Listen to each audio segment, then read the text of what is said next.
Hey guys, আসসালামু আলাইকুম। কেমন আছো তোমরা সবাই? আশা করছি অনেক ভালো আছো। ওয়েলকাম তোমাদেরকে আমার রান্নাঘরে। তো গাইস, আজকে আমি তোমাদেরকে এই শীতের সকালবেলা গরম গরম ভাপা পিঠা তৈরি করে দেখাবো। তো শীতের সকালবেলা বা সন্ধ্যাবেলা যদি ভাপা পিঠাই না হয় গরম গরম, তাহলে কি জমে বলো?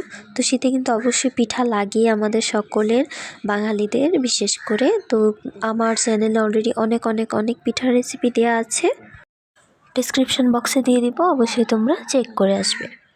আর আজকে হচ্ছে আমি ভাপা পিঠাটা মাটির চুলায় তৈরি করব। দেখো কতটা সুন্দর হয়েছে। এখানে কালারটা চেঞ্জ হয়ে গিয়েছিল লাইটের কারণে, যেহেতু গ্রামে তৈরি করছি তো লাইটিং তো একটু কম, মানে লাইটিং তো আমি এমনিতেও দিই না, তারপরও ফোনটা বেশি কাছাকাছি চলে যাওয়ার কালারটা এরকম আসছিল। যাই হোক, দেখতেই তো পাচ্ছ কতটা সুন্দর হয়েছে, একেবারে সাদা হয়েছে ভাপা পিঠাটা, আর ভেতরে গুড়ে ভরপুর পুরো, একেবারে দেখো কি সুন্দর, দারুণ মজাদার একেবারে।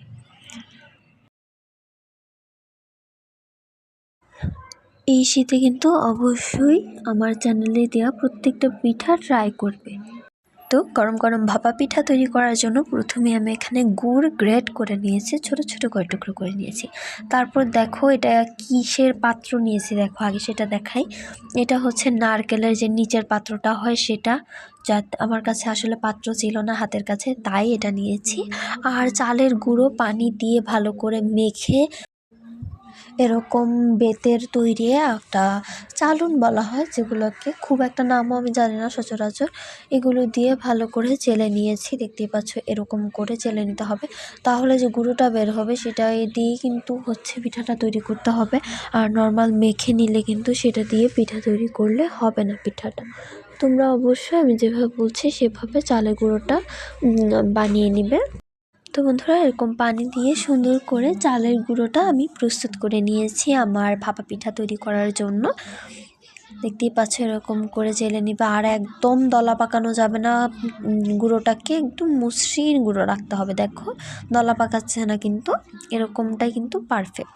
আর ওইদিকে তো গুড় গ্রেট করে নিয়েছি, তারপর নারিকেলের যে অংশটা, খোসাটা যাই বলো, সেটাতে অল্প চালের গুঁড়ো, তারপর গুড়, এবং তারপর আরও চালের গুঁড়ো দিয়ে এরকম সুন্দর করে চেপে চেপে ভাপা পিঠার শেপ দিয়ে দিয়েছি। আমার কাছে হচ্ছে ভাপা পিঠা তৈরির যে মোল্ড বলে সেটা ছিল না গ্রামে, তাই আমি এরকম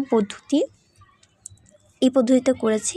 কাদের কাদের ভালো লাগলো অবশ্যই কিন্তু কমেন্ট করে জানাবে। এই পদ্ধতিতে চাইলে তোমরাও মোল্ড ছাড়া ভাপা পিঠা তৈরি করতে পারো। তারপর এখানে একটা পাত্র বসিয়ে দিয়েছি, পাত্রে পানি দিয়ে দিয়েছি, আর উপরে আরেকটি ঢাকনা উল্টো করে দিয়ে দিয়েছি। তবে ঢাকনার উপরের অংশটা এরকম ফাঁকা, যেটা দিয়ে দেখা যাচ্ছিল ভেতরের পানিটা, আর সাইড দিয়ে হচ্ছে ময়দা গুলে দিয়ে দিয়েছে যেন কোনো বাষ্প বের না হয়। তারপর এটার মাঝখানে একেবারে ভাপা পিঠাটা দিয়ে নারিকেলের এটা খোসাটা তুলে নিলেই, ঢেকে দিলে ভাপা পিঠা তৈরি হয়ে যাবে। তো দেখতেই পাচ্ছ প্রস্তুত হয়ে গেছে আমার ভাপা পিঠা। অবশ্যই কমেন্ট করে জানাবে কেমন লাগলো তোমাদের আজকে আমার এই ভিডিওটা। ভালো লাগলে like, comment, share and subscribe করে পাশেই থাকবে। ধন্যবাদ তোমাদের সবাইকে আজকে আমার এই পুরো ভিডিওটা না টেনে দেখার জন্য। তো অবশ্যই ট্রাই করবে, আমি যেভাবে বললাম মাত্র 3 মিনিটে বানিয়ে নিয়েছি। তো গাইস, খুদা হাফেজ।